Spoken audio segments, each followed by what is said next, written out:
verset 8 jusqu'au verset 21.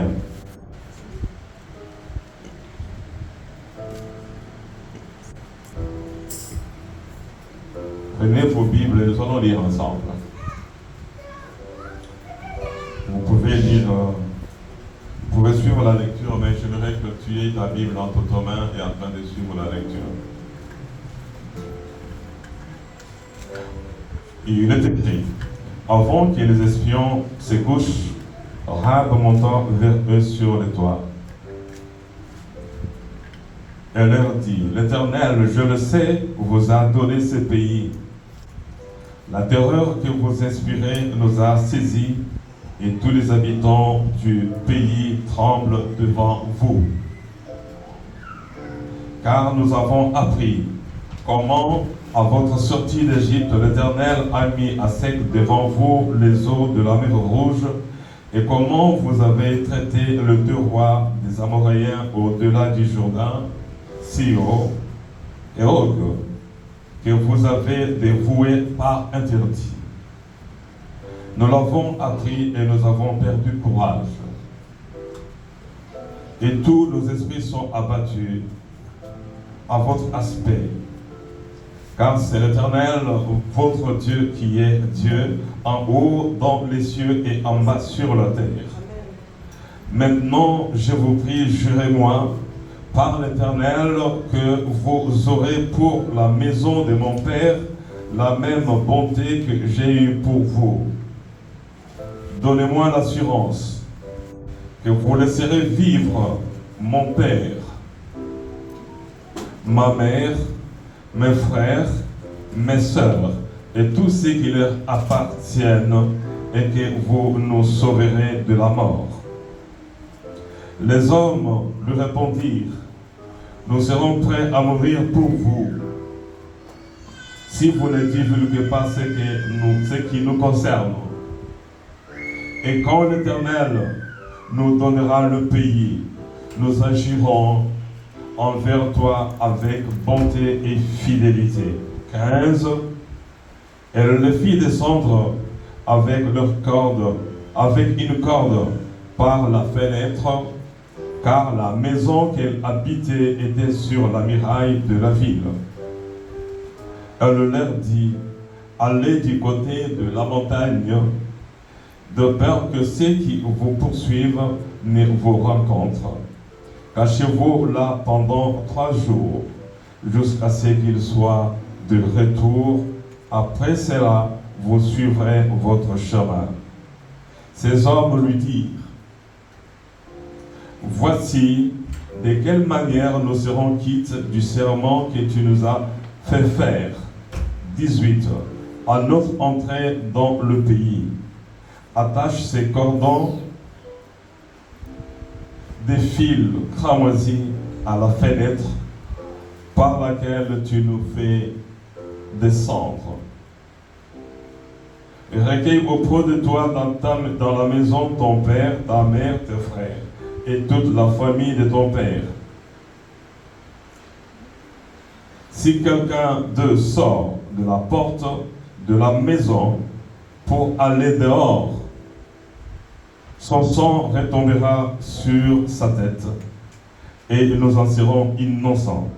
Mais si on met la main sur l'un de quelconque de ceux qui seront avec toi dans la maison,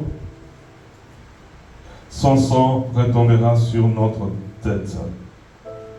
Et si tu divulgues ce qui nous concerne, nous serons quittes du serment que tu nous as fait faire.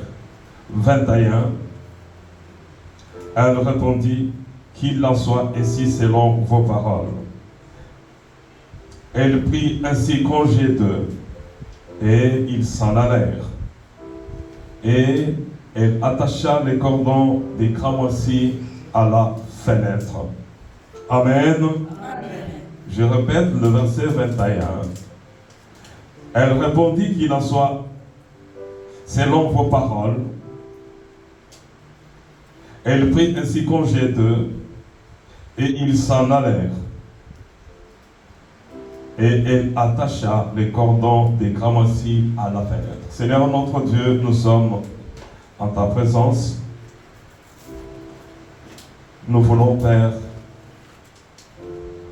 nous décharger auprès de toi. Nous avons chanté, nous avons dansé notre Dieu. Nous t'avons parlé, mais nous voulons que tu nous parles. Fais-nous du bien. Au nom de ton Fils Jésus, que le Saint-Esprit de Dieu accomplisse ta volonté. Nous disons Amen. Amen. Amen. Vous pouvez vous asseoir. Amen. Amen. Ok. Nous allons revenir à cette lecture après.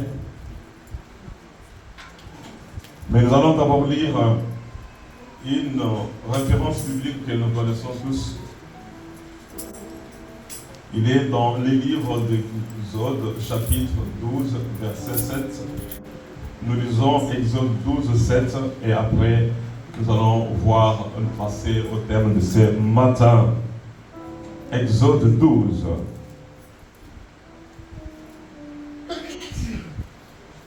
Verset 7, il est écrit: on prendra de son sang et on en mettra sur les deux poteaux et sur les linteaux de la porte de maison où l'on le mangera. Le verset 13 dit ceci: le sang vous servira de signe sur les maisons où vous serez. Je verrai le sang, je passerai au-dessus vous. Il n'y aura point de plaies qui vous détruisent quand je frapperai le pays d'Égypte. Puisse le Seigneur bénir sa parole de ce matin. La fois passée, nous avons dit que Dieu n'avait pas encore fini d'écrire son histoire avec toi. Peut-être tu te poses des questions si tu es à la fin de ton histoire, si la situation que tu traverses aujourd'hui va rester comme telle, si tu vas vieillir et mourir dans cet état. Mais nous avons vu la fois passée que Dieu n'a pas encore fini d'écrire son histoire avec toi. Ce n'est pas ton histoire avec lui, mais son histoire à lui avec toi. C'est Dieu qui écrit son histoire avec toi. Toi, tu ne peux pas écrire l'histoire de Dieu, ni écrire ton histoire à toi. Même si tu prenais un bic aujourd'hui avec je ne sais pas combien de papier, tu ne peux pas écrire ton histoire depuis ta naissance, ligne après ligne. Tous les gestes, actes, partout où tu es passé, tu ne sauras pas. Mais c'est Dieu qui lui-même qui écrit son histoire avec toi. Amen. Et comme il n'a pas encore fini, ayons la foi, reprenez courage, le Seigneur agit encore. Amen. Ce matin, nous allons parler de ce que nous venons de lire. Ici, c'est la foi d'une femme prostituée qui sauve son père, sa mère, frères et sœurs ainsi que leurs biens. Mais cette femme avait une chose à faire: attacher les cordons rouges à la fenêtre de sa maison. Attaché. Et c'était la condition pour son salut. Ce n'était pas un cordon noir, jaune ou bleu, mais c'était rouge. La couleur rouge, c'est la couleur royale et c'est la couleur du sang. Et nous voyons encore ici Dieu lui-même dire encore à Moïse et aux enfants d'Israël: je verrai le sang, je passerai. Cette femme prostituée avait appris ce que Dieu avait fait en route à la sortie de son pays d'Égypte. Elle avait tout appris. Mais qu'est-ce qui est arrivé? Tout le pays avait peur. Mais personne, je ne sais pas s'il y avait qu'une seule femme prostituée à Jéricho. Il y en avait beaucoup. Mais ici, le salut était entré dans la maison d'une seule femme prostituée comme le salut était entré dans la maison des Zachée selon Luc 19, 8 à 9. J'aimerais que le salut de l'Éternel entre dans ta maison et que tu sois capable, par ta foi, par ta prière, capable par ta foi et ta prière, d'amener ton père, ta mère, tes frères et sœurs au salut. Est-ce que tu as suffisamment de foi?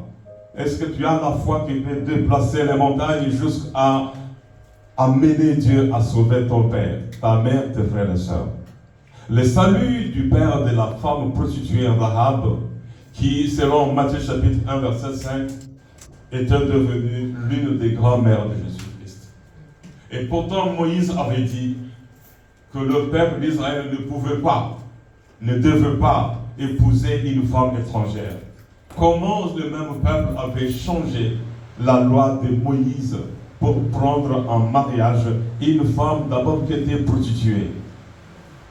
Comment elle est entrée dans l'histoire d'Israël, elle qui n'était pas acceptée, qui ne pouvait pas être acceptée d'épouser un juif? Mais il y avait une condition. Cette femme avait la foi. Je ne parle pas de la foi. Je commence un peu plus loin pour donner le temps, peut-être ça va vous surprendre comment on parle de la foi d'une prostituée et pour parler d'une autre chose. Cette femme va dire aux hommes, aux espions, je viens de vous sauver, qu'est-ce que vous allez me payer? Et ils lui ont dit, attache ces cordons rouges à la fenêtre. À l'entrée, lorsque nous allons entrer ici, nous n'aurons pas autre chose à faire. Nous n'aurons qu'une seule chose pour localiser ta maison. Le peuple arrive, il fait le tour de la ville une fois, le 7e jour, 7 fois le tour. Mais pendant qu'il faisait le tour de la ville, les espions avaient déjà repéré les cordons rouges.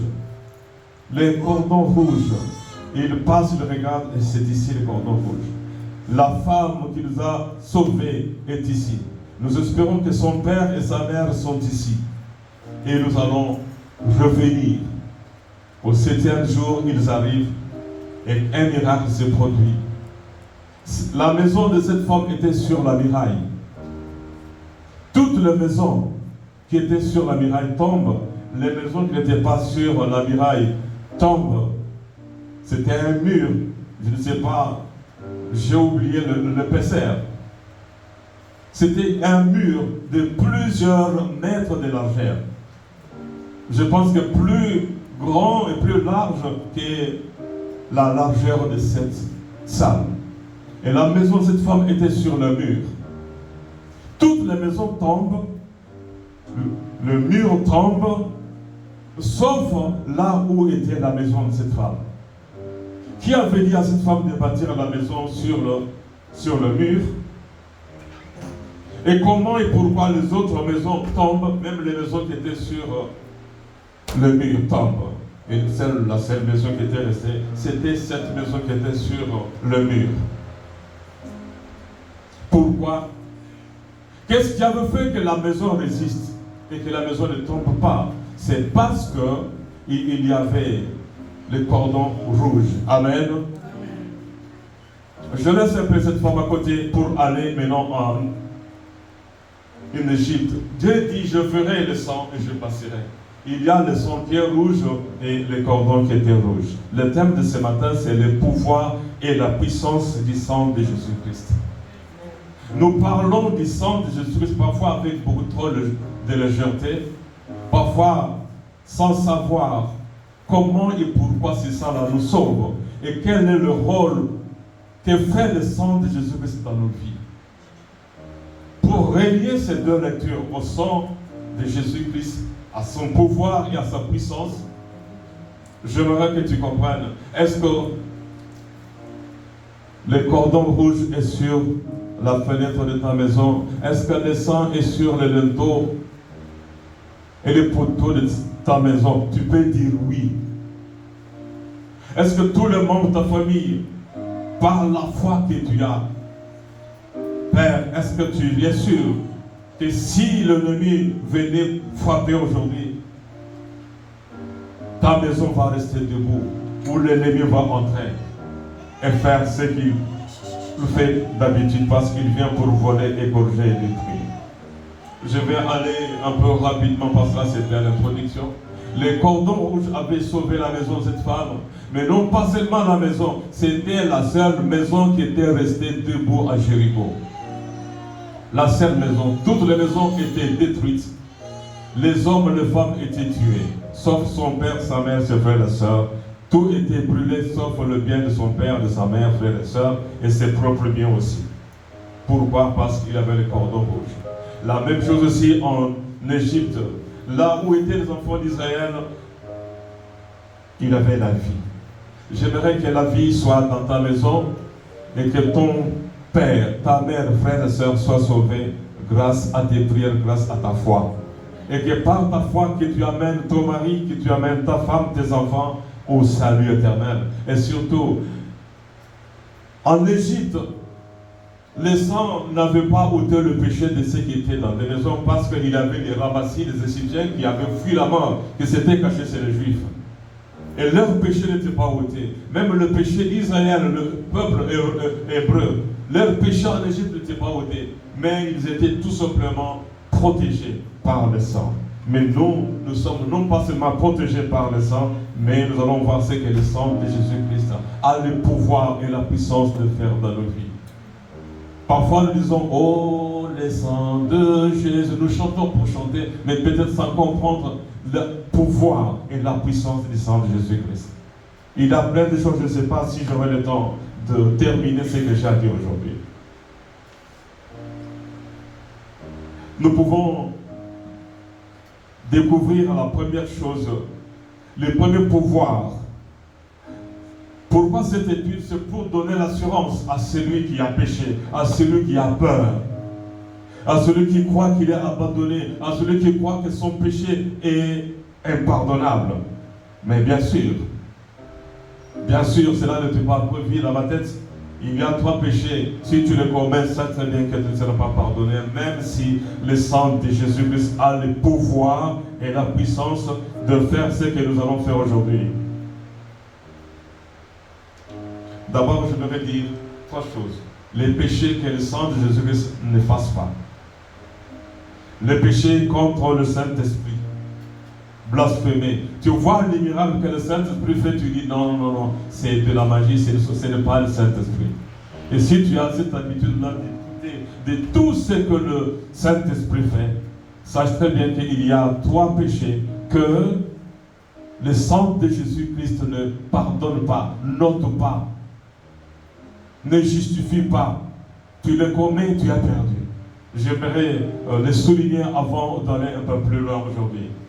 Le premier péché que le sang de Jésus-Christ ne pardonne pas, c'est les blasphèmes. Attribuer l'œuvre du Saint-Esprit aux forces des ténèbres. Non, c'est Belzébul, c'est la sorcellerie. Voilà pourquoi lorsque tu vois les miracles s'opérer, ne dis pas que ce sont des sorciers. Non, c'est partiel-là et dans le monde des ténèbres. Et c'est avec la magie qu'il fait ce genre de choses. Faites attention dans les commentaires. Vous risquez et nous risquons de commettre un péché qui ne sera pas pardonné. Le deuxième péché que le sang de Jésus-Christ ne pardonne pas, c'est attribuer maintenant les œuvres sataniques. Tous ceux qui font les miracles avec les forces des ténèbres, avec la magie, vous faites tomber les gens, guérison bidon, et les yeux qui s'ouvrent aujourd'hui, la même personne qui a marché, il était paralytique, il marche aujourd'hui, demain, il retombe encore. Et si ce n'est pas la force de ténèbres que tu le fais pour tromper le peuple de Dieu, sache très bien que tout miracle que nous opérons, que tu ne parles pas moi, que tu opères avec la force de ténèbres, ces miracles-là vont te condamner. Et il ne faut pas. C'est ce que la Bible dit aussi sur le mont Carmel. Le prophète de Baal, d'Astarté, opérait des miracles et il croyait que oui, c'était Dieu qui le faisait. Et ces gens-là ne t'ont pas pardonné et vous connaissez leur sort. Et le troisième péché que le sang de Jésus-Christ ne peut pas ôter, c'est le péché de celui qui n'a pas et qui n'accepte pas Jésus-Christ comme Seigneur et Sauveur. Marc chapitre 16, verset 16. Ces trois péchés mis à côté, le reste du péché du sang de Jésus-Christ enlève et purifie et nous approche de Dieu. Le premier pouvoir que j'aimerais expliquer, le pouvoir et la puissance du sang de Jésus-Christ. Nous allons rapidement dans les livres d'Hébreux. Hébreux chapitre 9. Hébreux chapitre 9, versets 11 à 14. La Bible dit ceci. Hébreux 9. On pouvait prendre encore beaucoup de versets dans l'Ancien Testament pour expliquer cela, mais dans Hébreux 9, chapitre 11 jusqu'au 14e, il est écrit. Et tandis que tout sacrificateur fait chaque jour le service et offre souvent le même sacrifice, qui ne peuvent jamais ôter le péché. Dans l'Ancien Testament, les sacrificateurs offraient le sang de taureaux, le sang de vaches, le sang de moutons, mais ce sang ne pouvait pas ôter le péché. Lui, après avoir offert un seul sacrifice pour le péché, Jésus a offert un seul sacrifice pour le péché. Mais quel est ce sacrifice-là? C'est ce sacrifice-là que nous devons identifier. Ce sacrifice, c'est son propre corps, le sang qu'il a versé. C'est assis pour toujours à la droite de Dieu. Il attend désormais que ses ennemis soient devenus son marchepied. 14. Car par une seule offrande, il a amené à la perfection pour tous ceux qui sont sanctifiés. Amen. Non, ce n'est pas là. Là, j'étais dans Hébreux 9 et personne ne m'a arrêté. J'étais dans Hébreux 10. Dans Hébreux 9, verset 11, il est écrit. Heureusement que je me suis rendu compte vers la fin. Mais Christ est venu comme souverain sacrificateur des biens à venir, et il a traversé le tabernacle le plus grand et le plus parfait, qui n'est pas construit de main d'homme, c'est-à-dire qui n'est pas de cette créature. Et il est entré une fois pour toutes dans les lieux très saints, non avec le sang des boucs. Le sacrificateur couvrait le péché, calmait la colère de Dieu avec le sang de bouc, de chèvre et de brebis et de veau, mais avec son propre sang, ayant obtenu une rédemption éternelle. 13e verset. Car si le sang des taureaux et de bouc et la cendre d'une vache répandue sur ceux qui sont souillés, on brûlait le bouc, on prenait de la cendre et on mettait dans l'eau, on lavait le pécheur et on lui disait que vous étiez et vous êtes pardonnés. Et cela n'était qu'une couverture. Et le sang de taureau ne pouvait pas sauver. Le sang de l'animal ne pouvait pas sauver l'homme créé à l'image de Dieu. Et la lecture que nous continuons dit ceci. Procure la pureté de la chair. C'était la chair qui était purifiée, mais pas l'âme. Combien plus le sang de Christ qui, par l'Esprit éternel, s'est offert lui-même, s'attache à Dieu, purifiera-t-il votre conscience des œuvres mortes, afin que vous serviez le Dieu vivant. Le premier pouvoir du sang de Jésus-Christ que vous devez savoir est que le sang de Jésus-Christ est plus puissant que la puissance du péché. Tout le péché. Vous pouvez imaginer, prenez tous les dictionnaires, même si vous pouvez inventer un dictionnaire, écrire un dictionnaire spécial qui parle et qui parlera que de péché, tous les péchés que vous écrirez, sauf les 3 péchés que nous venons d'évoquer, tous ces péchés-là n'auront aucun pouvoir ni puissance. Le sang de Jésus-Christ est plus puissant que n'importe quel péché. Amen. Tandis que le sang de moutons, de taureaux, de chèvres et de boucs couvrait juste le péché. Donc le premier pouvoir, peu importe, j'aimerais donner l'assurance à quelqu'un. Mais pas vous encourager ou encourager quelqu'un de continuer n'importe quelle vie et de venir invoquer, oh, descendez, vous allez chanter 1000 fois, mais si vous ne changez pas, si vous ne fuyez pas le péché, comme la Bible nous dit, de fuir, de nous éloigner du mal, et que vous continuez à commettre volontairement et sciemment le même péché, vous devez savoir que le sang de Jésus-Christ n'aura pas d'effet dans ta vie et tu seras condamné. Et que le cordon rouge ou le sang qui était sur la porte en Égypte ne va pas te sauver. Et l'ennemi va jouer avec ta vie comme tu voudras et tu ne pourras pas échapper. Le premier pouvoir est la puissance du sang de Jésus-Christ et que le sang de Jésus-Christ est plus puissant que tout le péché que tu as commis. Et tu dois être sûr que le sang de Jésus-Christ est plus puissant et Jésus te lave et te purifie. Le deuxième pouvoir, deuxième puissance du sang de Jésus-Christ. Et parfois nous n'avons pas encore compris. Le deuxième pouvoir, deuxième puissance du sang de Jésus-Christ. J'ai pris beaucoup de versets, mais je vais peut-être donner une seule référence biblique. Vous pouvez projeter rapidement Luc chapitre 1, versets 34 à 35. Le sang de Jésus-Christ a le pouvoir. Pourquoi? C'est le sang le plus précieux. Le plus précieux, pourquoi on dit le sang précieux de Jésus-Christ? Mais d'où vient le sang de Jésus-Christ? Tu dois savoir d'où vient le sang. Chacun de nous a le sang, l'ADN de son père et de sa mère dans ses veines. Si on regarde les enfants d'un même père, même mère, ils ont le même ADN. Amen.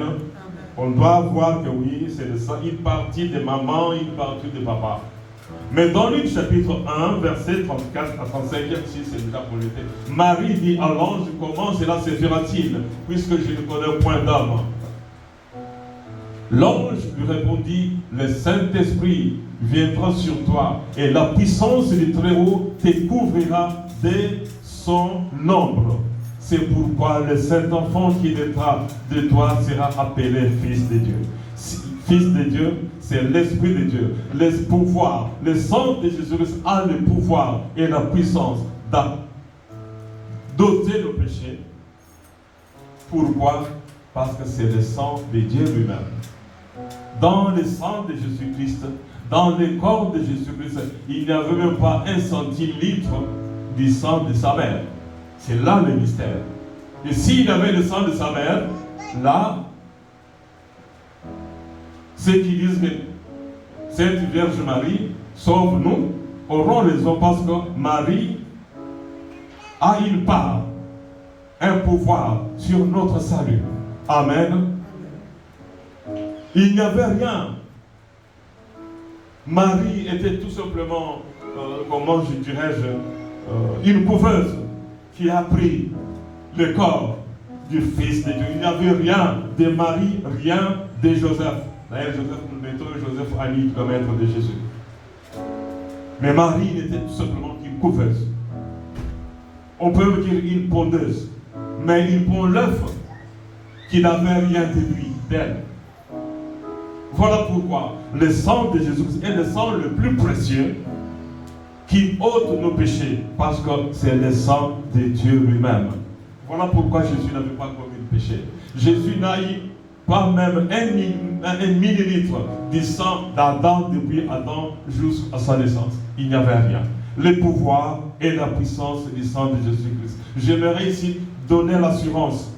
Pourquoi l'assurance du salut? Parce que parfois, lorsqu'on commet le péché, les diables, on va le voir, notre accusateur.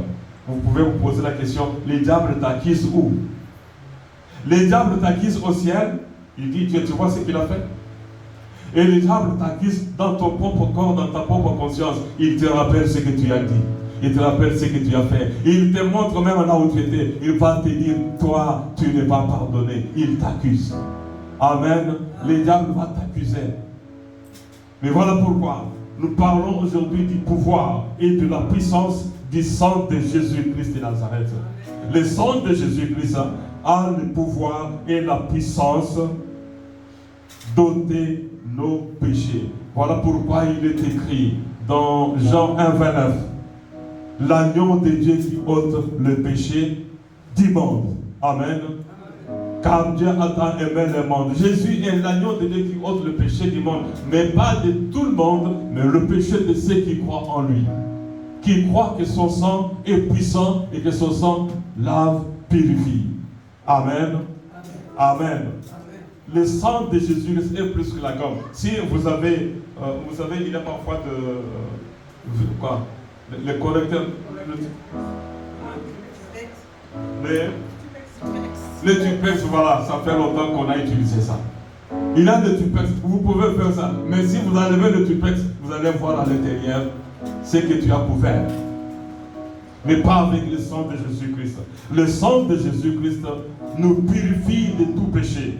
Le sang de Jésus-Christ a le pouvoir de nous purifier de tout péché et de toute iniquité. Là où le sang de Jésus-Christ passe, il ne laisse aucune trace du péché. Amen. J'aimerais que tu prennes conscience. Et surtout que tu prennes conscience de l'accusateur. J'aimerais que tu prennes conscience que si tu invoques le sang de Jésus-Christ dans ta maison, et quand tu chantes dans ta maison et que tu invoques le sang de Jésus-Christ, et si tu es sincère, sache très bien que toi, tu as plus que les cordons rouges que Rahab, la prostituée de Jéricho, avait mis sur sa fenêtre. Amen. Tu as plus que le cordon rouge. Regardez le cordon rouge. La terre tremble, toutes les maisons tombent. C'est comme la femme, comme la veuve de Sarepta. Dieu envoie son serviteur chez une veuve. Est-ce qu'elle était la seule veuve? Non, il avait beaucoup de veuves. Il avait beaucoup de prostituées à Jéricho. Mais regarde, cette prostituée avait eu la foi d'accepter le Dieu d'Israël en disant que votre Dieu est le Seigneur. Lisez la première lecture que nous avons faite tout à l'heure dans Josué chapitre 2, 8 jusqu'à la fin. Vous comprendrez qu'elle a déclaré que votre Dieu est le seul Dieu. Elle a confessé que Dieu, nous sommes déjà perdus. Vous allez prendre ce pays ici. Mais vous, j'aimerais que tu comprennes que si tu invoques sincèrement en âme et conscience, et si tu as pris conscience que le sang de Jésus-Christ a le pouvoir d'ôter le péché, de te laver, de te purifier, personne ne pourra te sauver. Amen.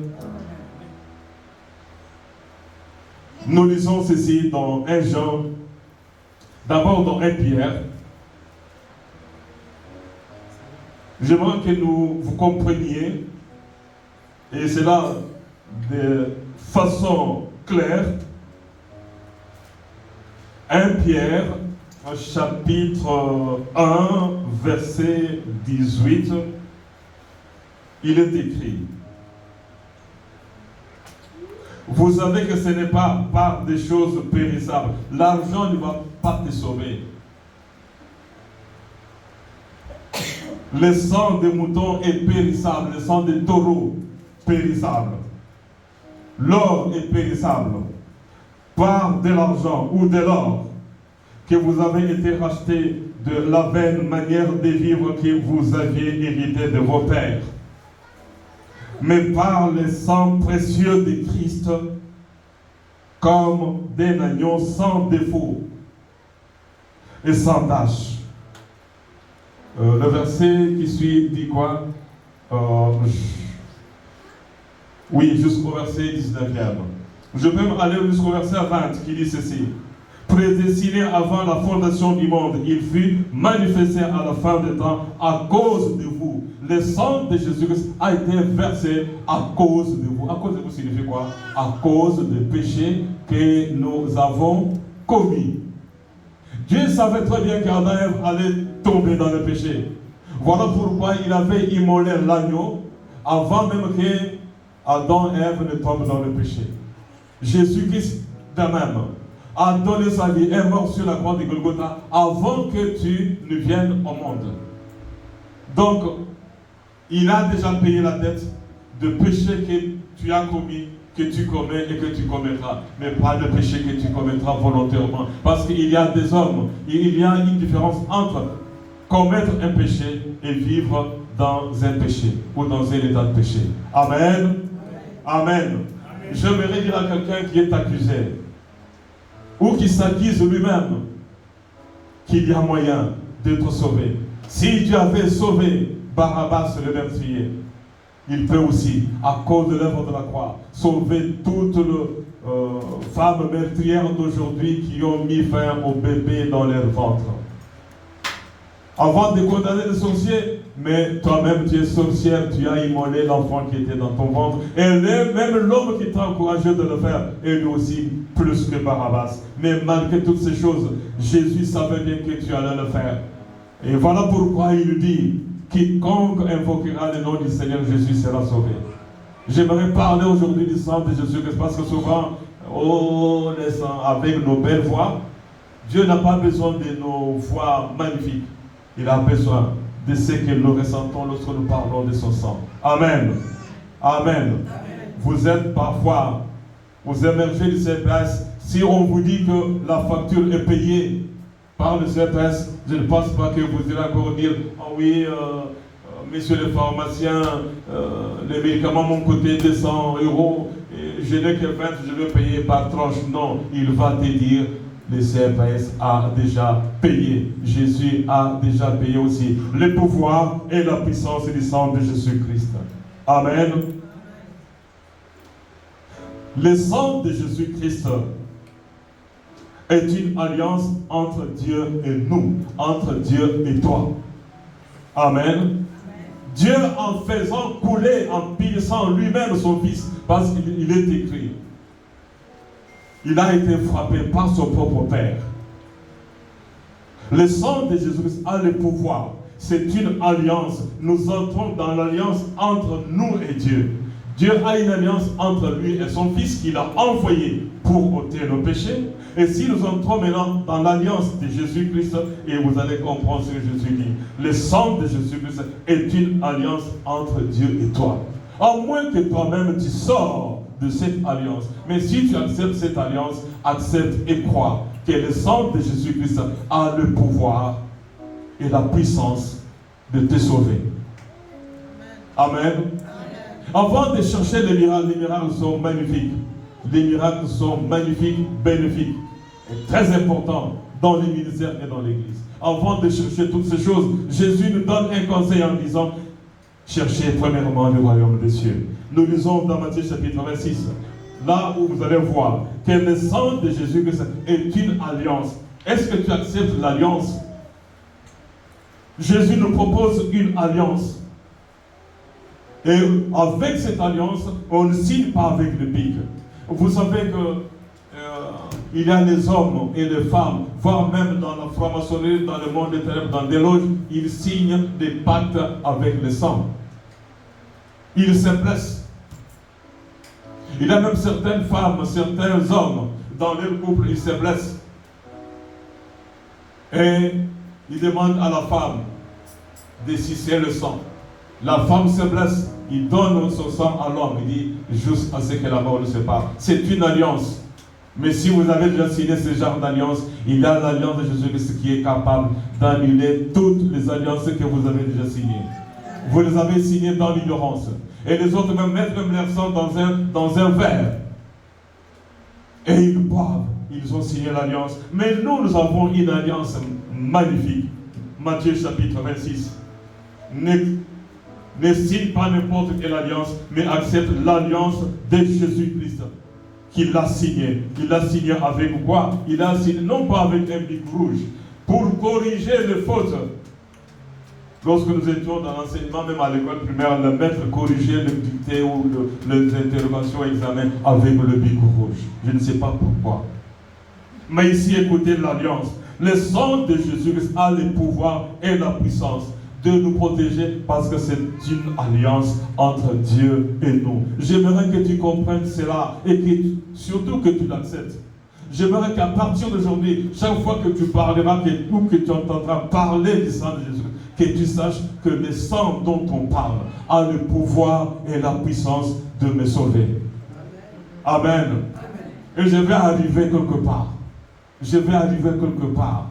Je vais arriver quelque part. Là où tu te trouves maintenant. J'aimerais même, j'arrive maintenant quelque part avant de revenir à l'alliance. Tu es quelque part là où le diable t'accuse. Le diable te rappelle. La Bible nous dit, votre ennemi, le diable, l'accusateur, il nous accuse de ça. Le diable n'a que deux tribunaux. Il nous accuse au ciel et il nous accuse à nous-mêmes. Et il te rappelle, tu as péché, tu ne mérites pas le salut, tu vas aller en enfer, N'accepte pas cette voie, Il faut accepter l'alliance que Jésus-Christ a signée sur la croix du Golgotha. Il a pardonné même le péché du militaire, du soldat romain qui était là armé avec sa lance. Et l'autre avait le marteau, et l'autre avait même les réserves de clous entre ses mains. Et Jésus regarde en bas et dit à son Père, Père, pardonne. Et Dieu a pardonné. Et ces gens sont déjà au ciel. Ces gens seront au ciel. Et vous devez accepter que le sang de Jésus-Christ a le pouvoir et la puissance de nous faire entrer dans l'alliance avec Dieu. Matthieu chapitre 26, verset 28, il est écrit ceci. Matthieu 26, 28. Car ceci est mon sang, le sang de l'alliance, qui est répandu pour beaucoup. Non pas pour les 12, mais pour beaucoup. Église, amen. Amen. Voilà, il a quand même l'enfant, il ne pleure pas, il répond à sa façon, amen. Ah, voilà, merci Dalia. Église, amen. Là, Dalia n'a pas répondu. Amen. Car ceci est mon sang. Jésus te montre son sang, il ne te montre pas le sang du bouc. Il ne te montre pas, s'il vous plaît, les cordons rouges. Il ne te montre pas le sang de bouc qui était sur le linteau de porte en Égypte. Il dit, voici, ceci est mon sang. J'aimerais que tu acceptes et surtout que tu comprennes que Jésus-Christ te fait entrer dans une alliance avec Dieu. On appelle aussi l'alliance atlantique l'OTAN. Amen. Et nous continuons la lecture en disant ceci. Car ceci est mon sang. Jésus te présente son sang. Le sang de l'alliance qui est répandu pour beaucoup. Qui est répandu pour moi. Qui est répandu pour toi. Le pouvoir et la puissance du sang de Jésus-Christ. Hier, jusqu'au tard, j'avais un autre thème. Je l'ai mis à côté. J'ai senti à moi le devoir, le besoin de parler de ça, parce que ce sont des choses que parfois on ne parle pas. Mais même si on parle du pouvoir et de la puissance du sang de Jésus-Christ, vous devez savoir les trois péchés. Vous les commettez. Tout le ministre de Dieu qui opère les miracles avec le pouvoir satanique doivent savoir qu'ils attribuent le pouvoir, la puissance des miracles à Dieu. Si Dieu n'a pas opéré les miracles, ne lui donnez pas les miracles du diable. Si Dieu a fait les miracles, ne dis pas que c'est les miracles du diable. Si tu ne crois pas en Jésus, sache très bien que tu es mal barré et tu es déjà perdu. Amen. Et je termine la lecture en disant ceci. Pour le pardon de péché. Pour le pardon de péché. Car ceci est mon sang, le sang de l'alliance, le sang de Jésus-Christ, a le pouvoir et la puissance de nous faire entrer dans l'alliance avec Dieu. Quant aussi l'alliance avec Dieu, regardez l'OTAN. Tous les pays de l'OTAN sont solidaires. Vous attaquez un seul pays de l'OTAN, sachez très bien que l'OTAN, que tu le veuilles ou pas, l'OTAN va entrer en guerre. L'OTAN va entrer en guerre contre toi. Pourquoi? Parce que c'est une alliance. Et nous avons l'alliance avec Dieu. Signée avec le sang de son Fils. Et celui qui t'attaque, attaque Dieu et Dieu intervient. Et si toi-même tu commets un péché, le sang de Jésus a le pouvoir et la puissance de te protéger. Est-ce qu'on peut encore lire autre chose sur le pouvoir et la puissance? Nous sommes dans Hébreux. Si on peut chercher Hébreux chapitre 13, versets 20 à 21. Rapidement, s'il vous plaît, si vous pouvez être plus rapide que moi, ça sera une très bonne chose. Hébreux chapitre 13. Hébreux 13, verset 20, il est écrit. Ok. Que le Dieu de paix, qui a ramené d'entre les morts les grands pasteurs des brebis, par le sang d'une alliance éternelle. L'alliance que Dieu a signée avec toi, c'est une alliance éternelle. Personne ne peut falsifier. Si Dieu est éternel, l'alliance qu'il a signée avec moi, avec toi, avec nous, est une alliance éternelle. J'aimerais qu'à partir d'aujourd'hui, de ce matin, que tu aies une autre idée, une autre connaissance, une autre compréhension de la puissance et du pouvoir du sang de Jésus. Souvent, nous autres, selon le nom, ils ôtent le péché. Non pas seulement ils ôtent le péché, mais nous entrons dans une alliance avec Dieu. C'est-à-dire que tu acceptes Jésus, tu acceptes le pouvoir de son sang, la puissance de son sang, c'est-à-dire que tu acceptes déjà le ciel. Amen. Le sang d'une alliance éternelle, notre Seigneur Jésus-Christ. Là, vous rend capable de toute bonne œuvre. Le sang qui nous rend capable de toute bonne œuvre. Et pourtant, nous sommes incapables de toute bonne œuvre. C'est-à-dire que tout ce que tu fais, Dieu efface. Voilà pourquoi il est écrit, il a déchiré les ordonnances dont les actes nous condamnaient. Le sang de Jésus, si nous entrons dans cette ordonnance, dans cette alliance, pardon, tous les actes qui nous condamnaient, les diables qui nous condamnent, les hommes ou les femmes qui nous condamnent, qu'est-ce que Jésus fait? Il déchire les actes dont les ordonnances nous condamnaient. Amen. Amen. Je me suis senti obligé de parler du sang et pourtant je voulais parler d'autre chose. Pourquoi? Parce que en dehors du sang de Jésus, il n'y a point de salut. Et il est écrit,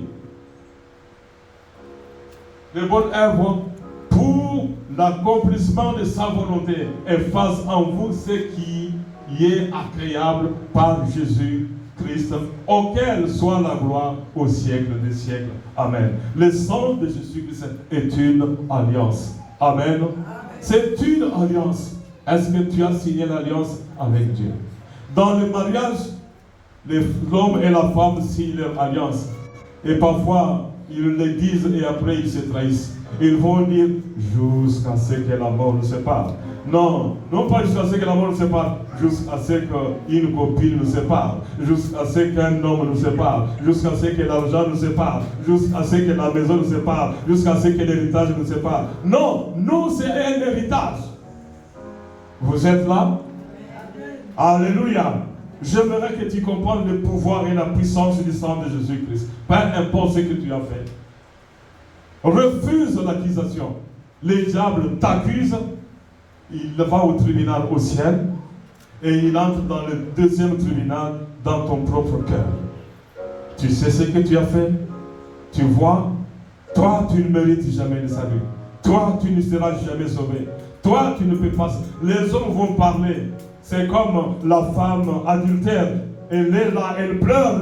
Jésus pardonne, il lui accorde même le salut. Mais dès qu'elle est sortie de chez M. Simon le lépreux qui donnait un dîner à Jésus, tous ceux qui l'a croisé dans la rue disaient toujours que c'était toujours la même femme.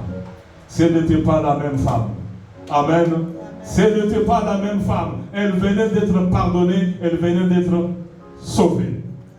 Je veux que tu prennes conscience de cela, mon frère, ma soeur. Nous pouvons prêcher autre chose. Nous pouvons prêcher beaucoup de choses. Nous pouvons chanter, nous pouvons danser. Mais on peut danser. On peut chanter. Mourir et aller en enfer. Pourquoi? Si on ne discerne pas. Jésus dit, Paul dit, il faut discerner ce que vous mangez, discerner ce que vous buvez. Le sang de Jésus-Christ en toi te rend invincible, intouchable, insaisissable. Je vais inventer un mot en français. Dites aux Français de l'ajouter. Intuable. Amen. Amen. Tu deviens intuable par un homme. Il peut tuer le corps, mais il ne pourra jamais tuer ton âme. Parce que Jésus-Christ est déjà en toi. Le pouvoir et la puissance du sang de Jésus-Christ.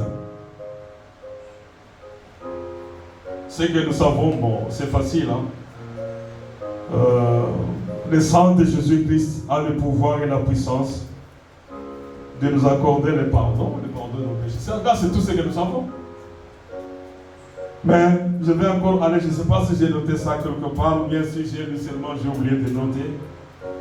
C'est là où il est écrit, le sang de Jésus-Christ calme la colère de Dieu contre toi.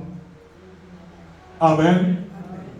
Vous savez que Dieu est un Dieu de colère. Il est l'amour, mais quand il se fâche, sa colère peut brûler l'humanité tout entière en un jour. Mais le sang de Jésus-Christ, je vais y arriver, calme la colère de Dieu contre toi. Beaucoup de personnes que vous voyez marchent, continuent à faire n'importe quoi. Les sorciers continuent à sorceller. Un sorcier qui vient à l'église, est-ce que vous croyez qu'il, s'il abandonne, oui.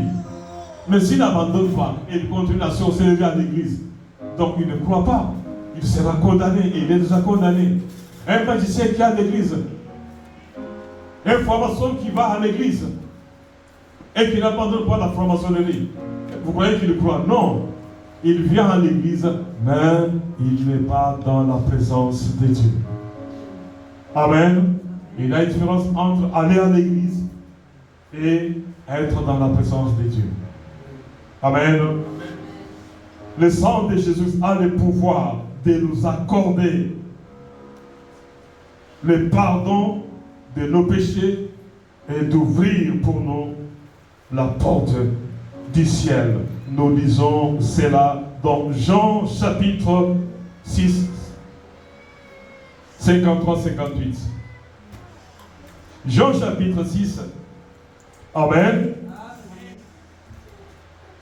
Aujourd'hui peut-être tu t'attendais, mon frère, je vois dans mon esprit qu'il y a quelqu'un ici qui veut aller en Europe.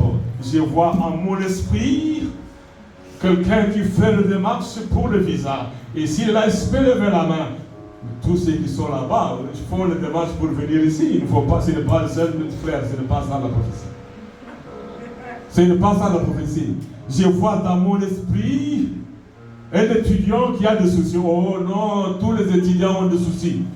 Ce n'est pas ça la prophétie. Amen. Dis-nous des choses vraies. Amen. Mais ici, j'aimerais, vous entendez peut-être, oh non, je vais vous dire, je vois, le Seigneur me dit, il y a une famille, un homme, une femme qui vont retourner au Congo demain. S'ils sont là, qu'ils lèvent leurs mains, je vais prier. Oh non, je sais, ce n'est pas une prophétie. Amen. Ce n'est pas une prophétie. Ce n'est pas ça. Ne vous attendez pas à ça. Attendez-vous aux choses qui ouvrent la porte du ciel. Amen. Il n'y a que le sang de Jésus-Christ qui ouvre la porte du ciel. Amen. Et si le ciel est loin, si Jésus ouvre la porte du ciel, il est capable, selon Ésaïe 22, d'ouvrir la porte de toute bénédiction sur la terre. À toi de les accepter. Rien n'est impossible à notre Dieu. Amen. Rien n'est impossible à notre Dieu. Hier, j'étais en train de penser à une situation. Je me suis dit, Dieu est Dieu. Amen. Dieu est Dieu. Et pendant que moi-même je disais que Dieu est Dieu, ma femme qui était à côté dit, ah, Dieu est Dieu. Je ne sais pas si tu vois ce que je veux dire. Amen. Quand je voyais ça, je dis, oh non, Dieu. Ah non, non. Il n'y a que Dieu qui peut faire ça. Il n'y a que Dieu qui peut faire ça. Et croyez que Dieu est Dieu et il fera. Jean 6, j'ai laissé le temps, celui qui projette Jean 6, 53, il est écrit ceci.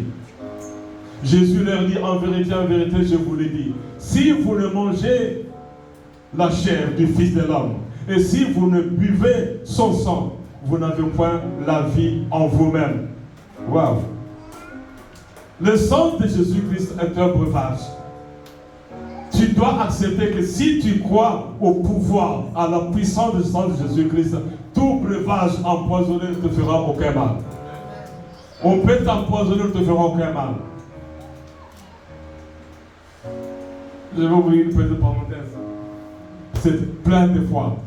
Une personne qui avait envoûté une boisson, un repas, j'ai mangé et la personne attendait aux effets de ce qu'il m'avait donné comme boisson et à manger.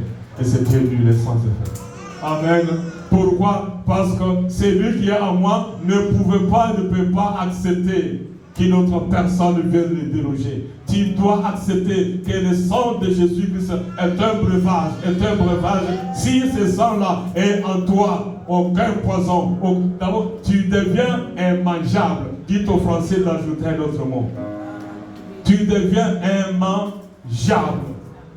Non pas seulement intouchable, immangeable. On ne peut pas te manger. On ne peut pas. Oh non, non, et chez nous on a dit non. Rien. Alors rien. Tu deviens immangeable. Et la Bible continue et dit ceci. Celui qui mange la chair, qui mange ma chair et qui boit mon sang a la vie éternelle. Le sang de Jésus-Christ nous donne quoi? La vie éternelle. Ce n'est pas seulement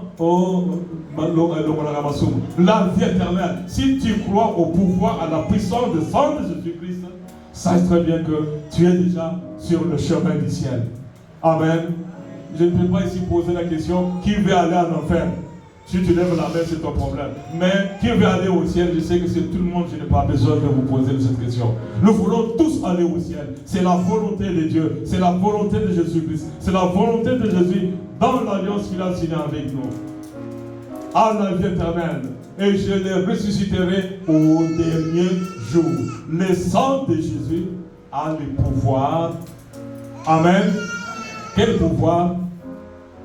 De nous ressusciter au dernier jour. Frère, ça ce n'était pas dans la leçon, je sais. Amen.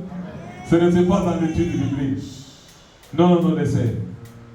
Elle a droit. Oui, mais ses parents n'avaient pas étudié cela. Ok.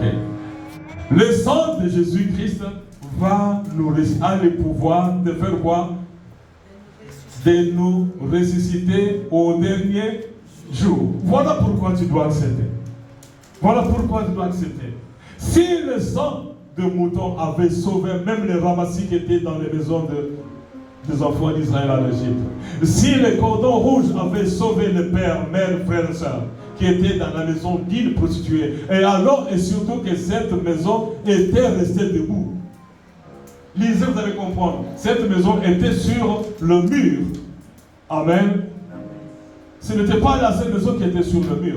Toutes les maisons qui étaient sur le mur de toute la ville tombent, sauf une portion du mur sur laquelle il avait la maison de la prostituée Rahab.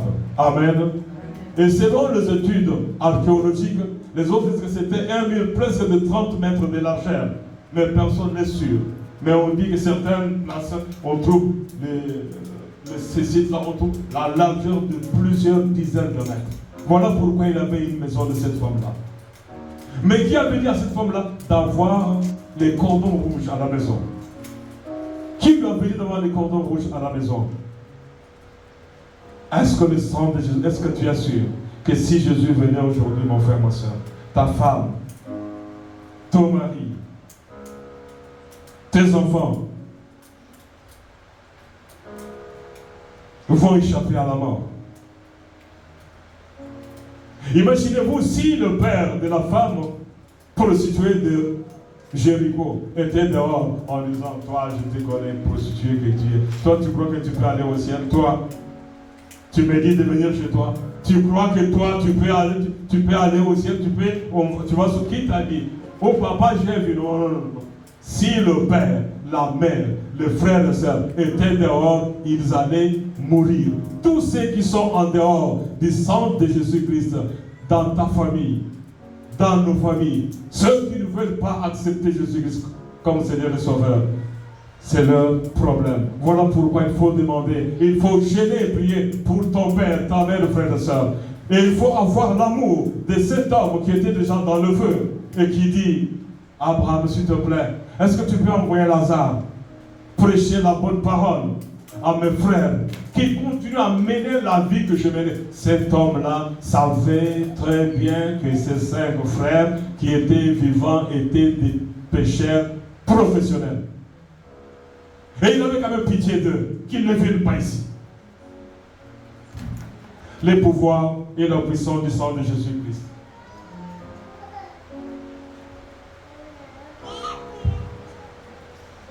Le sang de Jésus a le pouvoir, la puissance de nous racheter et de nous délivrer. On n'a pas le temps de les lire. Apocalypse chapitre 1, versets 5 à 6.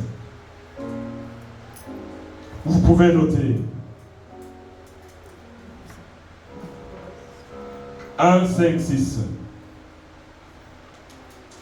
Je ne vois pas pourquoi je dois laisser cette référence publique. On peut quand même les lire. Apocalypse, là je suis dans Apocalypse chapitre 5. 1, 6, vous pouvez noter, mais 5, 9, il dit ceci. Et il chantait un cantique nouveau en disant, tu es digne de prendre les livres et de l'ouvrir, et d'ouvrir les sceaux, car tu as été immolé et tu as racheté pour Dieu, par ton sang, les hommes de toute tribu. Tu es de quelle tribu? De toute tribu, de toute langue, de tout peuple et de toute nation. Donc, le sang de Jésus-Christ te rachète toi aussi, parce que tu es d'une tribu, nation ou langue quelque part. Amen.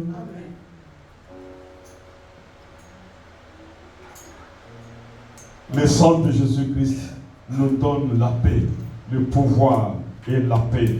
Colossiens 1, 20. Vous pouvez noter, si on le projette, c'est une bonne chose.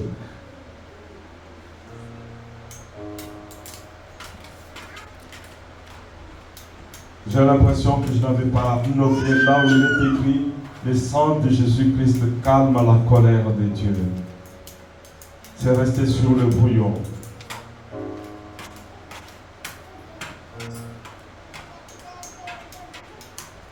Oui, c'est dommage, je ne l'ai pas ici. C'est dommage. Ok. Le sang de Jésus-Christ nous donne le pouvoir et la puissance de vaincre les diables.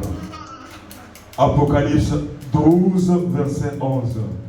Si on peut le projeter, et après nous allons prier. J'aimerais que nous comprenions, bien-aimés, quand on parle du sang de Jésus-Christ, même si on parle que le sang de Jésus calme la colère de Dieu, même en Égypte, selon Exode chapitre 12, verset 13, Dieu était en colère contre le peuple hébreu et le peuple égyptien. Et il a exprimé sa colère en tuant tout le premier-né égyptien. Parce qu'il était en colère, il était là pour venger. Et l'autre référence publique, je ne l'ai pas. Il était en colère contre les Égyptiens. Mais le sang de mouton avait calmé sa colère. À combien plus le sang de son Fils Jésus-Christ va calmer sa colère contre nous. Ils ont vaincu ils l'ont vaincu à cause du sang de l'agneau et à cause de la parole de leur témoignage. Et ils n'ont pas aimé leur vie jusqu'à craindre la mort. Notre ennemi, le diable, nous accuse. Il a deux tribunaux. Il a beaucoup d'accusateurs. Le diable nous accuse au ciel. Et le diable a les plaignants sur la terre. Il a des hommes et des femmes, leur travail, c'est ils ont la liste de tes péchés. Ils ont la liste de tes péchés. Et comme ils avaient la liste du péché de la femme pécheresse, ils ont encore la même liste. Et Jésus-Christ a déchiré les ordonnances dont les actes nous condamnaient. J'aimerais que tu prennes conscience qu'avec le sang de Jésus-Christ, chaque fois que tu chantes et que tu comprennes que tu es dans une nouvelle alliance, tes péchés sont pardonnés, tu es protégé et tu es en route pour le ciel. Lève-nous et nous allons nous donner, accepter ces dieux-là, parce qu'il a. Pose-toi la question, ma soeur, lève-toi. Est-ce qu'il avait seulement une femme prostituée, la seule? Est-ce qu'il a seulement une femme prostituée en Belgique? Non. Peu importe le péché que tu as commis, le sang de Jésus-Christ a été versé pour toi. Amen.